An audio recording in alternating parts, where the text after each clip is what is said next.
They're coming. They're coming your way. They'll be here soon. Will you be ready?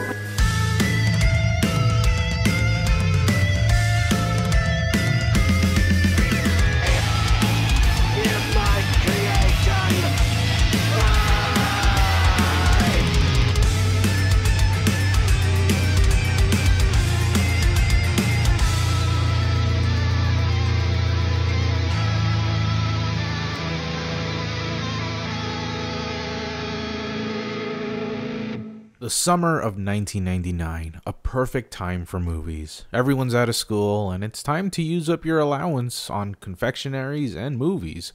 We got this movie, that movie. Oh, that looks promising. Oh, this might be fun. Man, what a wide array of good movies. But wait, what's that? Huh? Oh, that doesn't look like a movie at all. What is it, a documentary? It looks more like a home movie or something. Wait. It's based on a real event? The Blair Witch Project. Huh. Whoa. This must be incredible. Well, in a way, yeah, it was incredible. But if you're looking for good old jump scares and scary nuns, well, this ain't the movie for you. See, I know I'm reaching here a bit, but today on Traumathon, I wanted to visit something a bit old and not as talked about, at least not nowadays. The Blair Witch Project was a movie based on 3 filmmakers that allegedly disappeared while making this film. Their footage was found just a few years later, and this is just a recording of what they filmed that day. Like I said, it's not your average horror film. There's no killer in a mask, or a spooky leprechaun, or ghosts, or anything like that. But just people being scared and lost in the woods for like an hour. No audio or video distortions, no real tangible story either, other than these 3 filmmakers being lost. None of that really can be found in this film, and yet it grossed over $240 million worldwide with a budget of a shoestring. Well, I mean, in comparison to other movies that came out that year. So why exactly did this dull, dry, seemingly uneventful movie get so popular and become so well known as one of the scariest films of all time? The answer is pretty complicated, but it comes down to a matter of timing. See, there wasn't really anything like the Blair Witch Project at the time. Not really, anyways. They weren't the first ones that created the found footage genre or format. No, that credit goes to Cannibal Holocaust, a disgusting and controversial film that I might take a look at in the next year's Traumathon, or maybe later on in the year. It's also not the first time a movie tried to trick the nation into thinking a film with real people got lost and had their footage found. That too goes to another film by the name of The Last Broadcast, which came out just 1 year prior to the Blair Witch. So what gives? Well, look no further than the Blair Witch's viral marketing. As soon as you see this trailer, you're given a website, and in that website, you get a whole nother layer of the movie that seemingly is missing from the film itself. Yeah, it's weird, but the movie actually does so well, mainly because it was telling the story before you watch the movie. A lot of people seem to always talk about the Blair Witch, but everyone always seems to gloss over or glaze over the whole viral marketing scheme, which I feel is far more fascinating than anything found in the movie itself. Not to say the movie is bad or anything, but I mean, that's up for debate.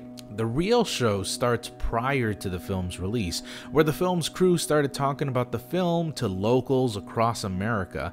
And I'm not talking about spreading a video online or starting a podcast. I mean, they just literally went to like a diner or a library and talked about the missing filmmakers and the Blair Witch curse with people. Several of them had missing person posters that featured the 3 main characters. They posted it around the town and gave it to some people. They even shared some of the police photos and the crime scenes, and even convinced local newspapers to publish a story on the 3 missing filmmakers and the Blair Witch lore. Word spread like wildfire, and it soon became a small urban legend wherever they went. But why stop at real life when there's the whole internet to explore? See, back before Discord chats and whatnot, people had AIM, or AIM if you're an asshole.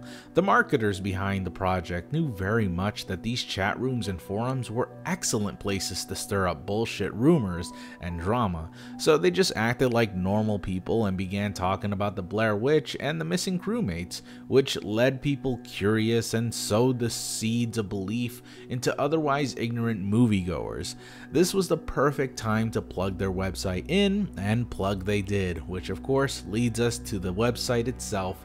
And boy, it might be really old and super outdated, but this relic of the past is still pretty eerie even by today's standards. There's no eerie music, there's no pop-up scares or ARG messages or whatever. It's just straight up raw photos of the evidence caught by the police and photos of the missing, presumably dead film crew. It's somber and in a way creepy.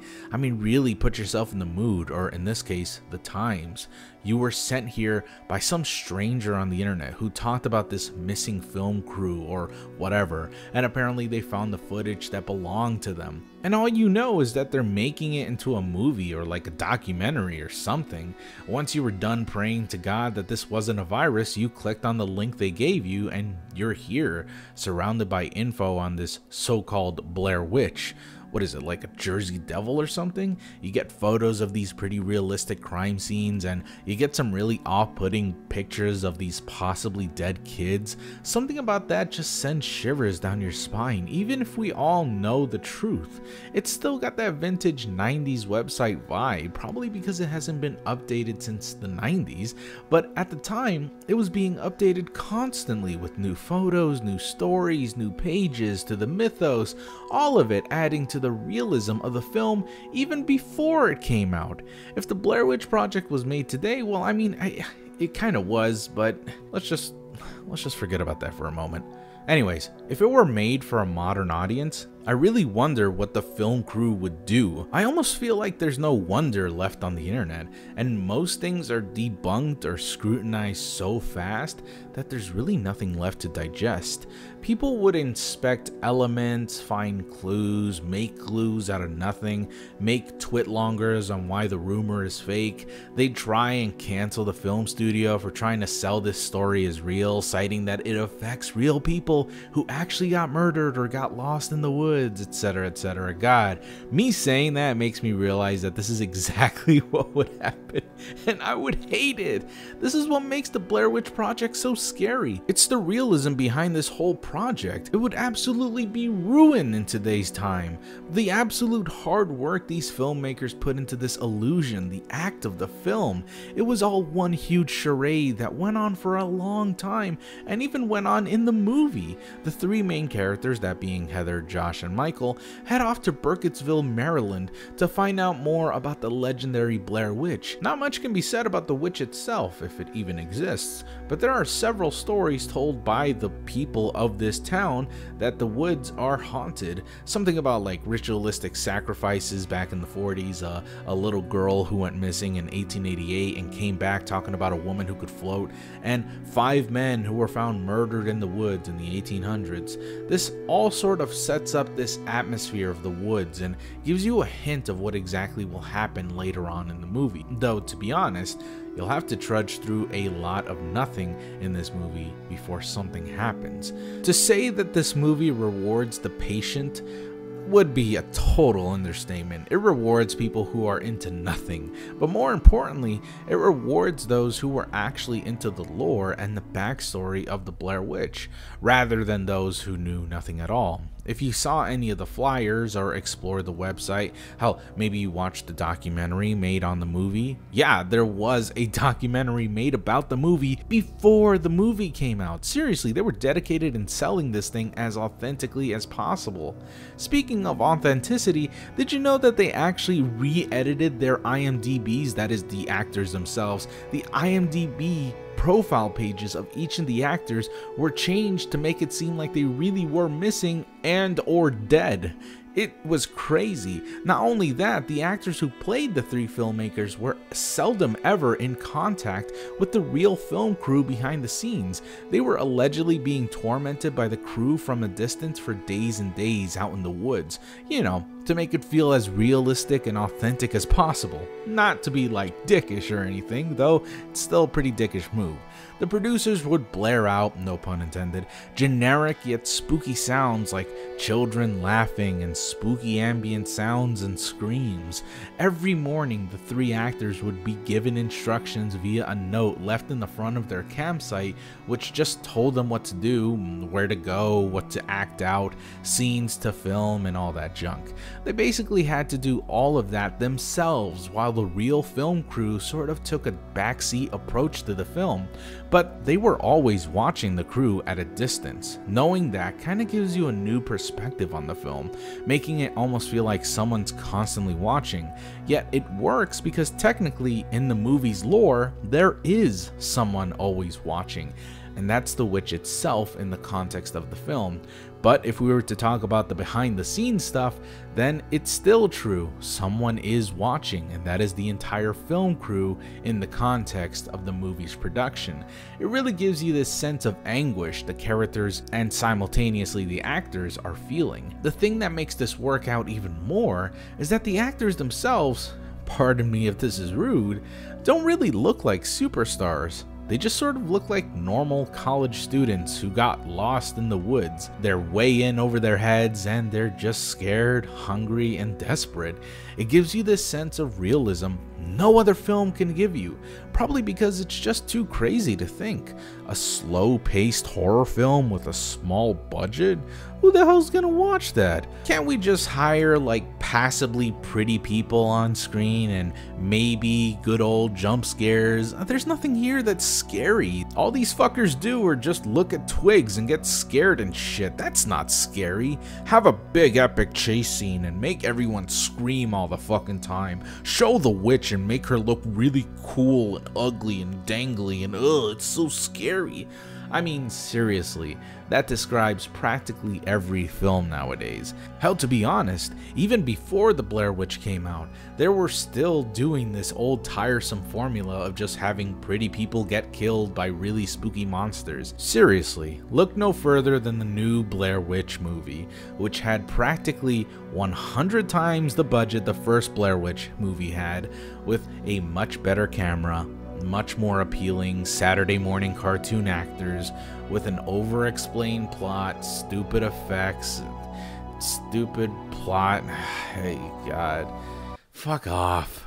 I think I'll vomit if I talk more about it. I'd rather be willfully ignorant and pretend that this is real than to have some over-budget, overpriced bullshit movie.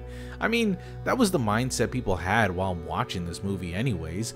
For most of us, it really wasn't willful ignorance, it was just plain ignorance. Nobody knew if this is real or not. And even if we were to think or had an inkling of a thought that it was fake, we sort of pushed that aside in favor of the idea that it was real, because that's what made it a heck of a lot scarier. And plus, there was so much viral marketing done on the film that nobody would have believed it was fake without having some sort of small belief that it was real, and vice versa. Unfortunately, that magic only lasted for a certain time frame. You just had to be alive and old enough at this point to be part of this cultural phenomenon that can't ever be replicated. You only had maybe about a year or so to enjoy this blissful ignorance of believing that this film might be real, only to have it all shattered when the sequel came out a whole year later. You couldn't have just left it at that. You just had to ruin the entire mythos you were building up for a shitty sequel nobody remembers or even asked for. It's really an insult to those who worked both on the myth of the Blair Witch and those who were captivated and read everything about the myth itself. But nah, let's just buttfuck all that nonsense and make it into some generic butt rock horror movie that nobody can remember. Yeah, well. It was one of a kind, and you just had to be there. Nowadays, we all know the truth, and most of us really aren't scared of the film anymore. Not likely anyways. Yet I put this on Traumathon because I know that a good chunk of you guys had seen this film as a kid, and either because someone lied to you or because you truly didn't know anything about it, you believed it was real. I certainly did, and it wasn't until a few years after I saw the film that I found out it was fake.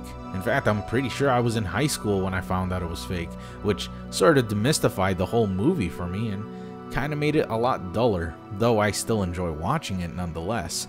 Thankfully, I found some friends in my life who are into horror and have yet to see the Blair Witch. They don't even know anything about it, and honestly, let me tell you, that's a rare find, and if you ever come across those kinds of people, cherish them. Cherish them, hold them, and never let them go. Grip tightly onto them and love them like your life depended on it, because you are holding on to a fossil, a relic, a rare jewel that is so very uncommon in this digital age, full of bullshit info and crazy amounts of spoilers and all of this kind of bullshit, that friend of yours, that relic, that jewel should be heralded at the highest peaks of the tallest mountains. Then, once you're done cherishing them, show them this film, tell them it's real, and watch what happens. Maybe they'll think it's boring, maybe they won't believe you, maybe they'll think it's fake, but that seed has been planted in them, and by fucking God, the looks in their eyes will be unbelievable when they reach the end, which is the scariest scene in any film I had seen up until that point. I mean, when I thought it was real, it was pretty much the scariest I've ever seen, but, you know, things have changed. Seriously, it's worth it. And I still rewatch it now and again just because there's something about it that hooks onto me. Maybe it's the eerie setting, maybe it's knowing that their reactions are 100% real, or maybe it's because I know that there was so much hard work put into this that it's a shame to let it all go. I would love to just think it's real. Sometimes I just kind of do. And I make sure that I enjoy it that way, because that's how it was supposed to be consumed. You thinking that somehow, somewhere out there, there's something that we can't explain, and something that can harm us. Something that we can't see. Something that lurks out there in the woods.